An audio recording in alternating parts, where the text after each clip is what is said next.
Welcome to another episode of Budget Conscious Construction. Your host Victor here, helping you get things done in 2025 and every year. I'm blessed to be here helping my fellow man or woman. And today, that fellow man or woman is that person right there sitting behind the screen, possibly looking to do a remodel, build a new home, looking at this tariff situation and going, I don't really understand what's going on.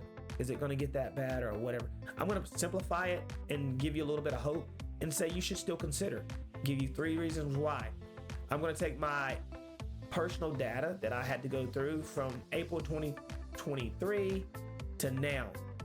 I'm going to give you 2 different items on my list. OSB, my favorite item because it got ridiculously high. So in April 2023, I paid $11 for it. September of last year, 2024, it was at $15.35. Now OSB is $14.98. The reason I use OSB is because there's a lot of it on your house. So that does matter. When you're buying 300, 400, 500 sheets, these numbers matter. Now, I could take you that number all the way back to 2021 when we were paying like $40 a sheet. So we're doing really good as far as those prices, So that doesn't really bother me. When I'm looking at that, I'm saying, you know what, tariff or not, we're still doing much better than we were doing in 2021.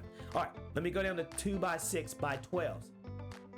In April 2023, it was $10.79. September of last year, 2024, it was $13.37. Currently, it's $14.18. Now, that's not a big jump. We're still doing pretty good. The supply and demand is what's driving the price on anything when it comes to wood, for the most part. Now, if you're still looking at me going, well, what about the interest rates? I'm building a new house. Let's talk about it. April 2023, which is when I was locked in, the average was 6.27 on a 30-year. September of last year, 7.79. September 2024, right? We remember that wasn't long ago. Here we are, March.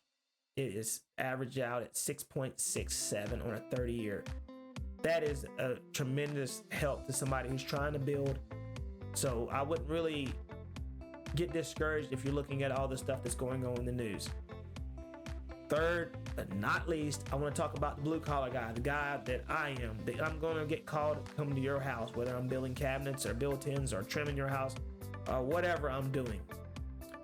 Let's talk about the labor price. From the ground level, I'm just going to keep it real with you. I know people will have stats up there, but in real numbers, because I'm still having to deal with even some subs that I had on my own house, and I'm comparing prices still because this is good for anybody that's looking to build to really get ground level numbers. Labor cost, if you price something last year at this time, it did not move that much. The only people who's really moving prices right now are people who are trying to catch up. They're saying, hey, we produce a very good product.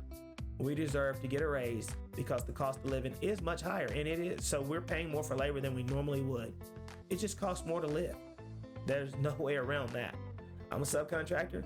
Look, I want to send my kids to college. I want to be able to put food on the table for my kids.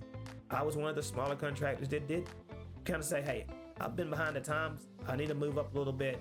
Everything is costing way too much, and that's from tools to supplies and everything else. So hopefully this helps you and encourage you to kind of pick your head up and say, let's build something anyway, whether it's a remodel or build a new home. Get out there and make it happen. And, there's some numbers for you. You can always go back and look at some of this stuff and go, okay, while you're in the big box store, and just keep an eye on it, as I always say. But if you have a lumber salesman, that's going to help you big time. Thanks for sticking around. I look forward to having something good for y'all next week. Like, share, subscribe. We'll see you on the next one. Thank you. This budget's so tight, the goats are saving cheese, mama.